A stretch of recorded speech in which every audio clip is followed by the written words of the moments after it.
Hey guys,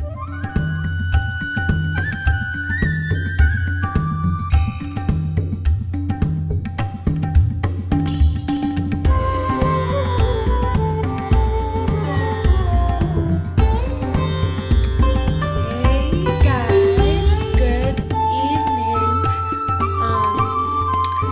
So yeah, I just wanted to say hello, and I am going to start telling you guys my story. Oh, and this is my twin brother.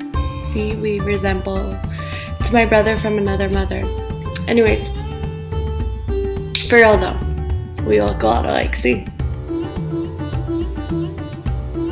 Okay. On another note, though, I am going to start telling my story because I am here for a reason, and I know that reason.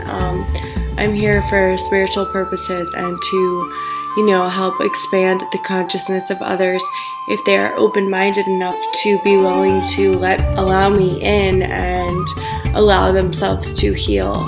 Because I am a very good healer. I'm a writer. I am a life coach, and I feel like I've been stuck for so long now because I had my 3 open heart surgeries, and it was very difficult to work now and to get past what I've been through. And I'm in pain constantly, so it's what I deal with now, but I take it day by day, moment by moment. There's also the hacking situation going on, which has been for 3 years now, and so that has stopped me in many ways. I had a book that I was writing, which got completely taken from me. I've had my work copyrighted, and so on and so forth. So there's been many bumps in my road. Many. I'm gonna get onto that in a minute, the main story, which is obviously my life. And I'll probably do half today and half tomorrow because it's really long. My story's I've been through enough. I've been through enough for an 80-year-old. I mean, my story is real intense. I'm a really old soul. I really understand the universe and how this works and just how simple it is. And we tend to complicate things, but it's really so simple once you just start being positive and start to believe in what you truly want in your life. Things just start manifesting right before your very eyes. So let's see, it all started when I was 2 years old.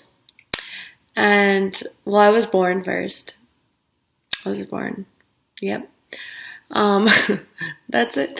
I was born, and I'm sorry, excuse me. 2 years old. I was locked in a crib every day by this nanny that babysat me, obviously. Nannied me.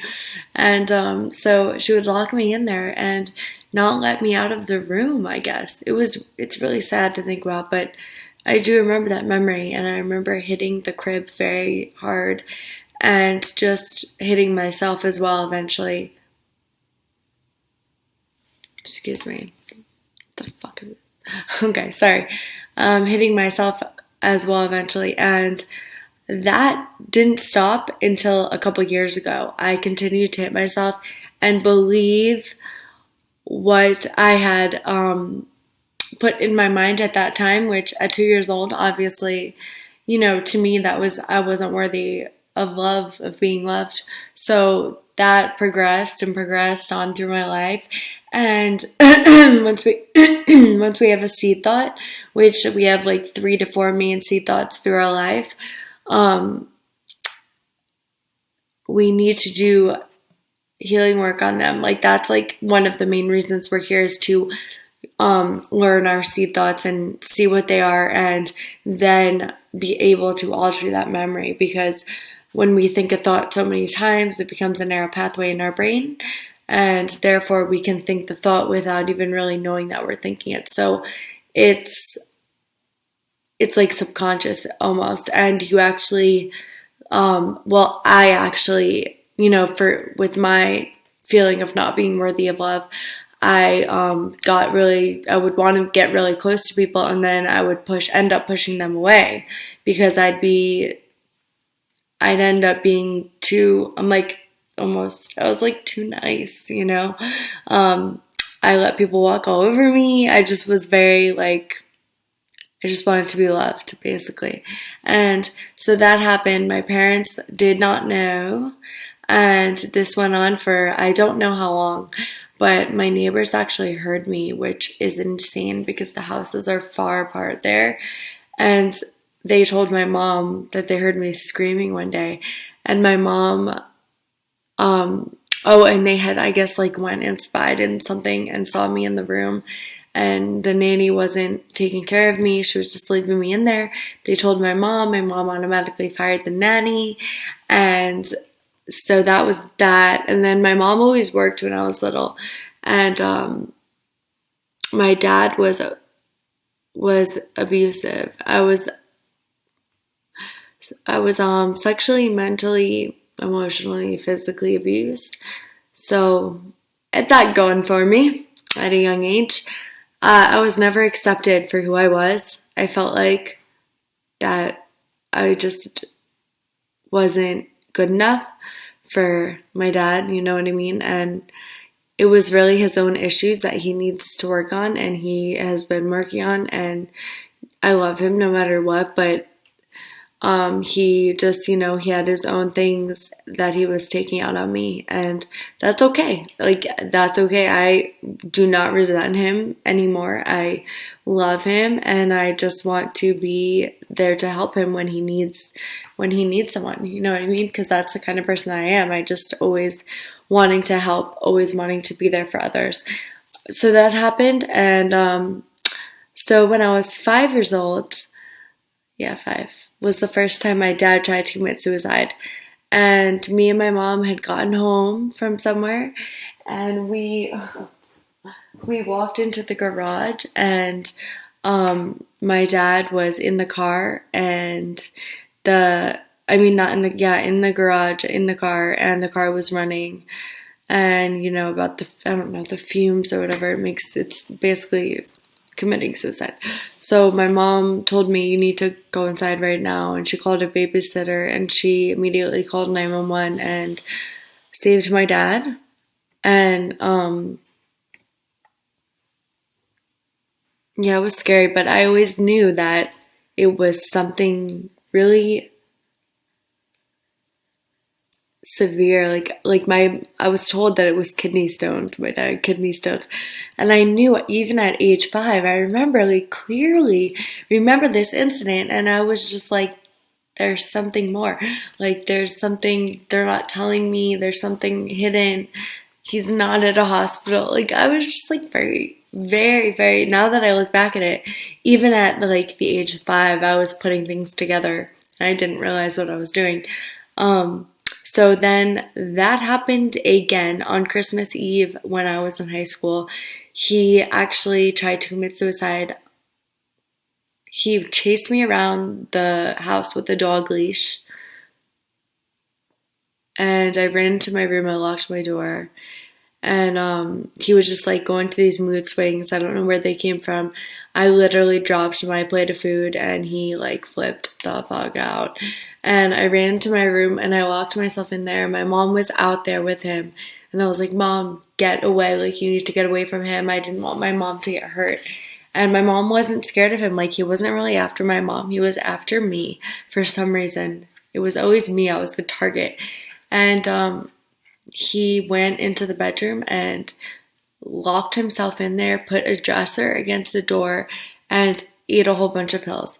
And me and my mom had to pry the door open, literally pry it open, and saw him laying there with pill bottles everywhere. So we had to call 911, obviously, and that was that.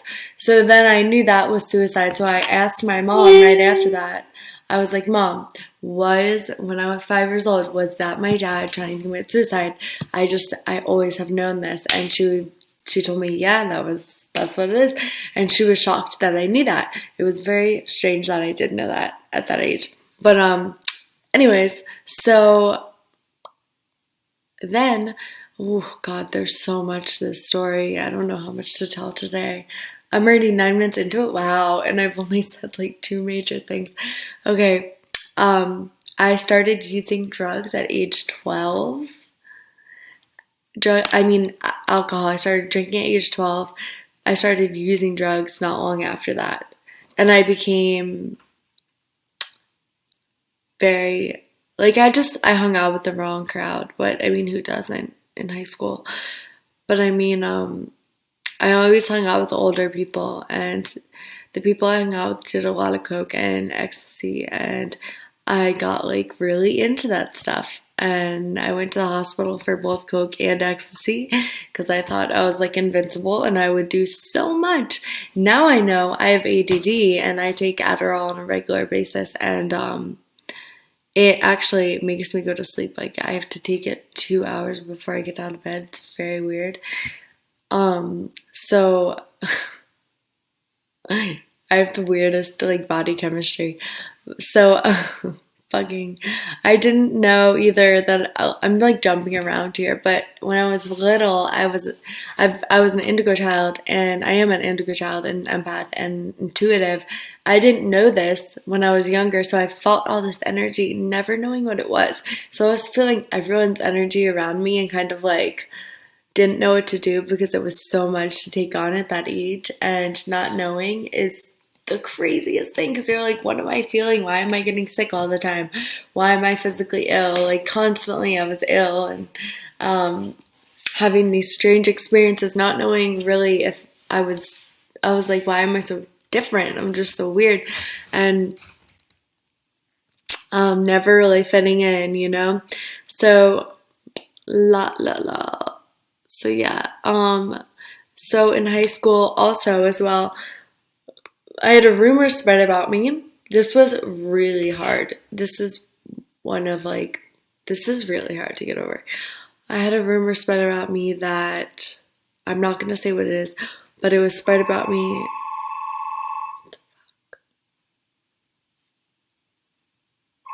That's so weird. Anyways, there was a rumor spread about me.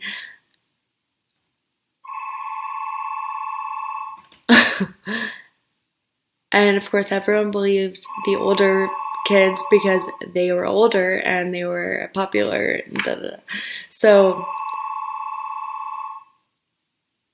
I was called names by everyone in the school. I was looked at by everyone in the school. I was literally made fun of by everyone. It was so embarrassing and just so horrible to do that to a child. Is like, oh my God, like how can you do that to someone? But so I went home every day and cried. I cried hysterically when I would get home. And eventually I got in a fight with one of my best friends, and I called my mom and I'm like, I need to switch schools. Like, I can't do this anymore. And I went to an adult high school that it was like do it on your own pace kind of thing. And so we would go and we got packets there. And we would have to complete the packets, and you could leave when you wanted. It was kind of just like, it was so easy. So I used to go with my friend Amy every day, like my little Amy. She was my little baby, and oh, I love her so much. She's so cute. I miss her. She ended up passing away. I used to take her to school every day, and we hung out with the same group of people. And I just accepted her. She had muscular dystrophy, so she was really tiny. She was like 4 foot something, but she was the most adorable. She was so cute, and she was beautiful, and she was a beautiful soul. And she was just like, I loved her. She was really like a true, genuine, pure soul. And she ended up going on a dune buggy one night, which is weird because she had texted me that night saying, "Be safe, I love you," which was like strange because, you know, we saw each other every day. And so for her to text me that was just weird. And I'm like, you be safe, you know, you're the one going on a dune buggy. So she texted me that. Next thing I know, I get a call from my friend Donald at that time. And I thought he was laughing and he was crying hysterically. And he's like, you know, Sasha, Amy got in an accident, and I thought he was laughing, so I'm like, haha, like that's not funny, like don't joke about that shit, you know? And he goes, no, I'm not kidding you, like I'm dead serious. She's got in a bad accident. And I just like literally dropped the phone, didn't know what to do. I literally was just devastated. She was my best friend. And that's after I had lost 4 friends in middle school, which I wasn't exactly close to these 4 people, but I did know them and I had a crush on one of the boys. But that was really sad. They went on a joyride and I actually know the driver and he's an amazing person. But he just was 15 years old and, you know, did something like we all do at that age. Like, did something, they all wanted to go on the joyride. It was everyone's decision to go on this joyride. And he ended up crashing into a tree and all 4 of them passed. Well, no, 4. 4 people. One lived, one has like a nub. And he lived, obviously. A nub on his finger. I love him. Robert, I miss him. And, so that happened. So I was already like middle school. It's kind of like, what do you do? It's hard when people die, you know, like it's very different and it's a new experience. So it's just hard to deal with. But when my best friend passed away, I was about 17 years old. And that for me was one of the hardest things because I still to this day feel like I don't have complete closure yet. Like I still miss, I don't know, she's just like, she's just such an amazing soul, and she's beautiful. So we used to go to school every day together, and I stopped going to school after this happened. She was on life support for a week, and I was in the hospital the whole time.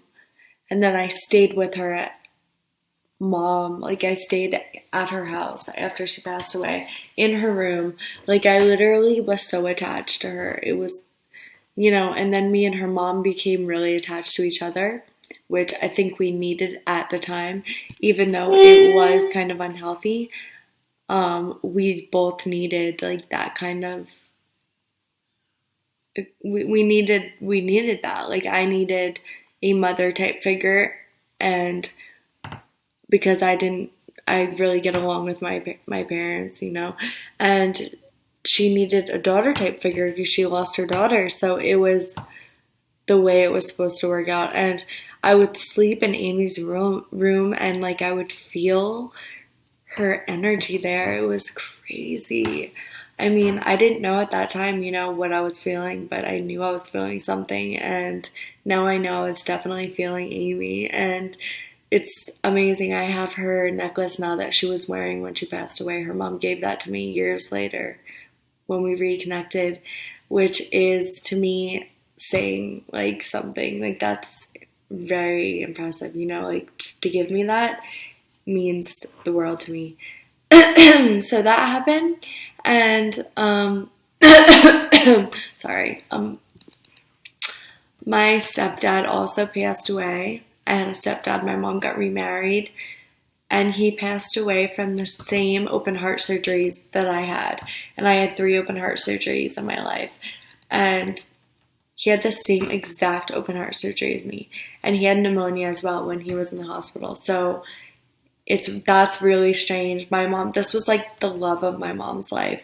And I've never seen, she was so devastated from this, and she tried to hold it together so much, but I could feel her pain, you know, and I really had to be strong through this time and be there for her, even though like I was like partying, you know, I wasn't there for her.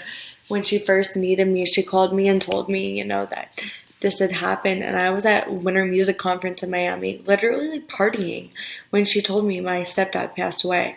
And the guilt I feel from that now, it's kind of, it's, you know, I'm not holding on to it, but I feel like he loved me unconditionally, and I started to have a relationship with him right when he passed away, because I wouldn't accept that my mother, you know, got remarried, because my mom and dad obviously got divorced after the incident with him taking the pills.